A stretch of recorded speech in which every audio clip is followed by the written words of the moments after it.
미국 플로리다주 볼콕 카운티 경찰서에 한 통의 신고 전화가 걸려왔습니다.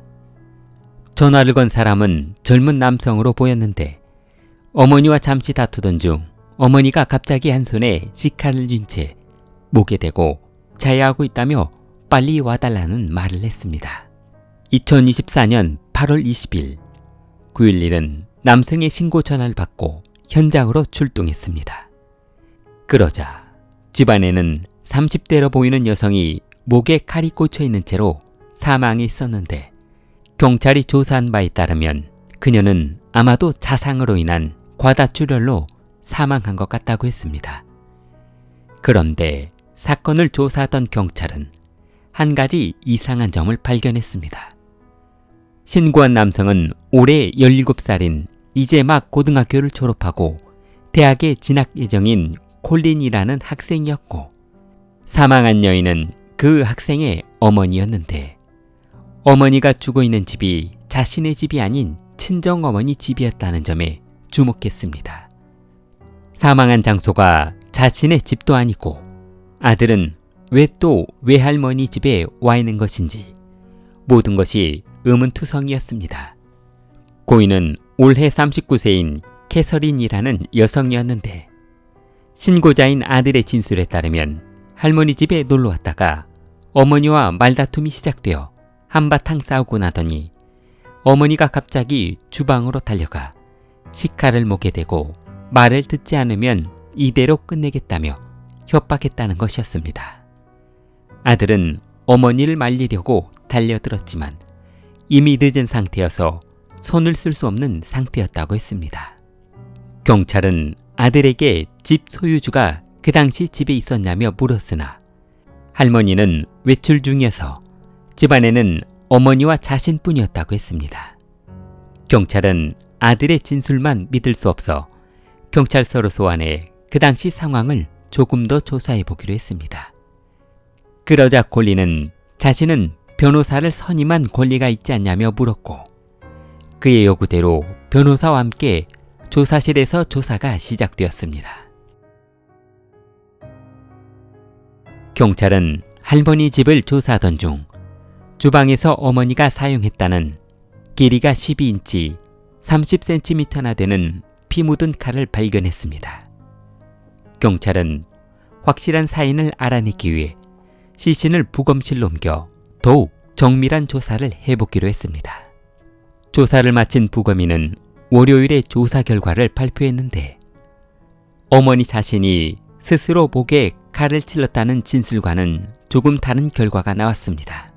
길이 30cm나 되는 칼끝이 고인의 목을 거의 관통했다는 것입니다. 스스로 자신의 목을 찌를 수 없는 깊이만큼 들어갔고 이는 누군가가 어머니를 살해하지 않고서는 생길 수 없는 자상이라고 했습니다. 그리고 콜린의 바지와 상의에도 혈흔이 튀어 있었는데 그것은 어머니를 껴안았거나 뭉개진 혈흔이 아니었습니다. 가해할 당시 튄 어머니의 혈흔이었습니다. 더욱 이상한 것은 어머니와 말다툼을 한 후 몸싸움을 했다는 집은 아주 깔끔한 상태였고 어디에도 몸싸움을 한 흔적은 보이지 않았습니다. 경찰은 부검 결과를 바탕으로 이는 분명 어머니 혼자 생을 마감한 것이 아니라 아들이 어머니를 살해했을 가능성이 크다고 보고 그 당시 목격자가 있을지 모른다는 생각에 사건 현장을 조사하기로 했습니다. 사건 현장을 조사하던 경찰은 이웃 주민들의 증언을 듣고 큰 충격을 받았습니다. 어제 저녁 사고가 난 집 앞 컨테이너 박스 창고 앞에서 아들과 어머니가 말다툼을 시작했는데 갑자기 아들이 주먹으로 어머니의 머리를 내려치더니 한 손으로 쓰러진 어머니 머리채를 잡고 이리저리 흔들어대더니 잔디밭을 가로질러 현관문 쪽으로 끌고 가는 모습을 목격했다고 했습니다. 어머니는 몹시 고통스러운 표정을 하고 있었던 반면 아들은 분노에 가득 찬 표정을 하고 있었다고 했습니다. 경찰은 주민들의 증언과 부검 결과를 바탕으로 콜린이 어머니를 살해한 것으로 확진하고 그가 이전에도 전과가 있었는지 동일한 문제로 처벌을 받았었는지 조사해 보기로 했습니다.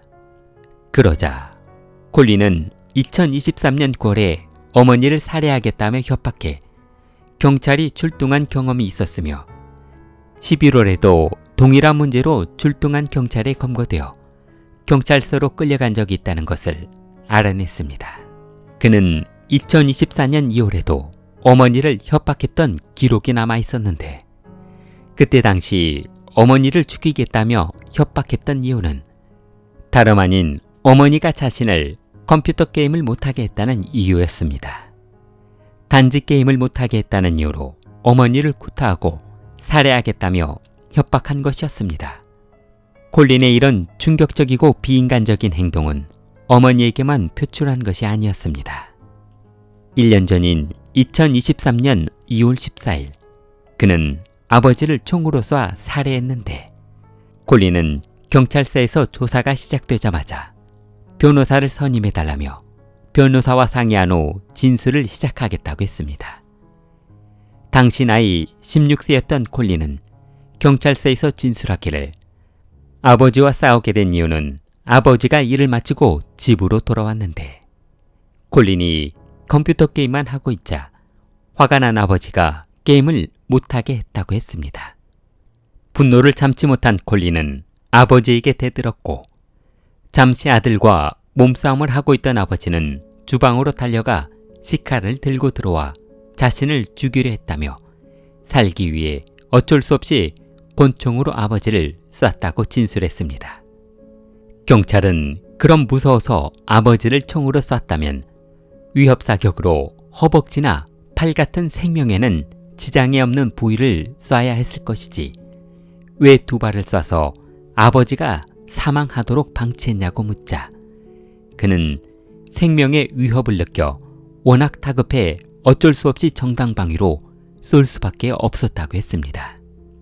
오클라호마 링컨 카운티 법원은 콜린을 1급 살인 혐의로 기소했으나 콜린은 심신미약의 증상이 있으며 그는 현재 미성년자이고 아버지가 자신을 살해하려 한 시점에서 보았을 때 얼마나 공포에 떨어야 했을지 짐작이 된다고 했습니다. 법원은 콜린이 아버지를 살해한 행위가 정당방위로 인정된다며 살인 혐의는 부당하다는 판결을 내렸습니다. 그의 재판은 한 달도 안 되어 기각되었고 변호사와 함께 기뻐했습니다. 어머니는 아들이 죄가 없는데 왜 아들 문제로 수군거리냐며 살던 마을을 떠나 새로운 도시로 이사해버렸습니다. 그러나 콜린은 아버지 살인 혐의로 풀려난 지 6개월 후인 2023년 11월 또다시 컴퓨터 게임 문제로 할머니 집에서 어머니와 싸우게 되었는데 화가 난 콜린이 어머니를 구타했으나 할머니는 너무 무서워 그냥 보고만 있었다고 했습니다.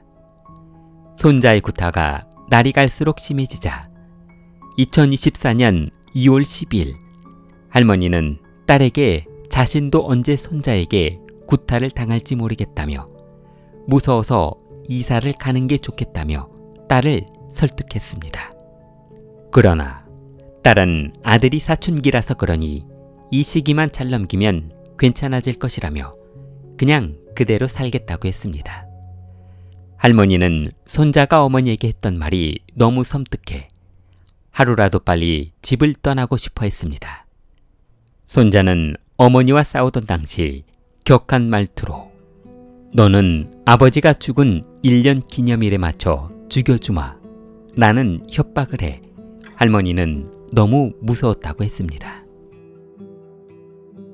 그러나 정확히 2주 뒤인 2024년 3월 두 사람은 아무 일도 없었다는 듯 화해했고 어머니는 5월에 콜린의 졸업식에 참석해 아들과 같이 찍은 졸업사진을 인스타에 올리며 공부 잘하는 아들을 자랑하기도 했습니다. 그녀는 아들이 조기 졸업 후 대학에 입학했다는 기념으로 승용차를 선물한 사진도 같이 올렸습니다. 인스타에 사진을 올리고 얼마 후 두 사람은 전국에서 몇 안 되는 우수 성적 졸업자를 초대한 백악관을 방문하게 되었는데 워싱턴을 방문한 후 돌아오는 길에 또다시 다투게 되었고, 화가 난 콜린은 할머니 집으로 가버리고 어머니는 집으로 돌아가며 한동안 사이가 아주 안 좋게 지냈습니다. 9월 7일, 어머니는 진학 문제도 있고 준비할 것이 많으니 아들에게 집으로 돌아오라고 했으나 아들은 집으로 돌아가지 않고 할머니 집에서 살겠다고 했습니다. 그러자 화가 난 어머니는 9월 8일 살럿 카운티에서 할머니가 살고 있는 아렌데일로 출발했고, 그녀가 4시경에 도착해 집 안으로 들어가 아들과 말다툼이 시작되었습니다.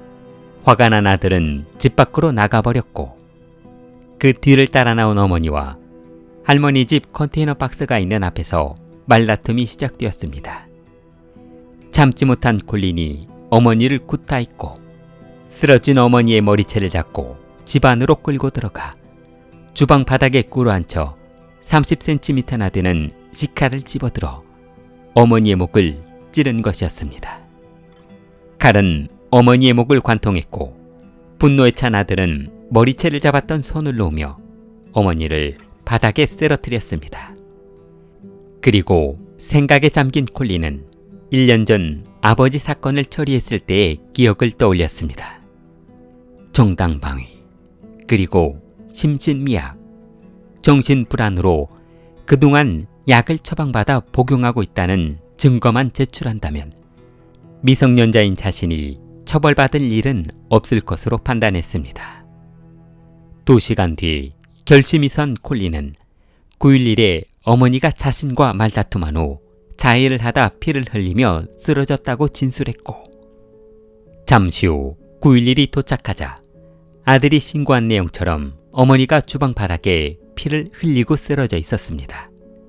경찰은 어머니의 시신을 부검한 결과 자해라고 보기에는 불가능한 물리적인 힘이 가해져 목을 관통했고, 그로 인한 과다출혈로 사망했다고 했습니다.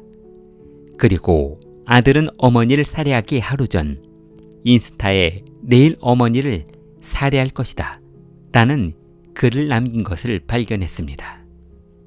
경찰이 콜린을 용의자로 검거하자 그는 경찰서에서 자신은 어린 시절부터 부모로부터 구타당한 트라우마가 있었고 정신불안과 심신미약으로 약을 처방받아 복용하고 있다고 주장했습니다.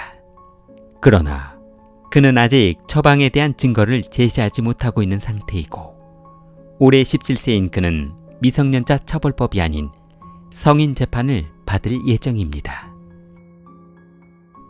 길리테미를 사랑하는 마음을 좋아요와 구독으로 표현해보세요.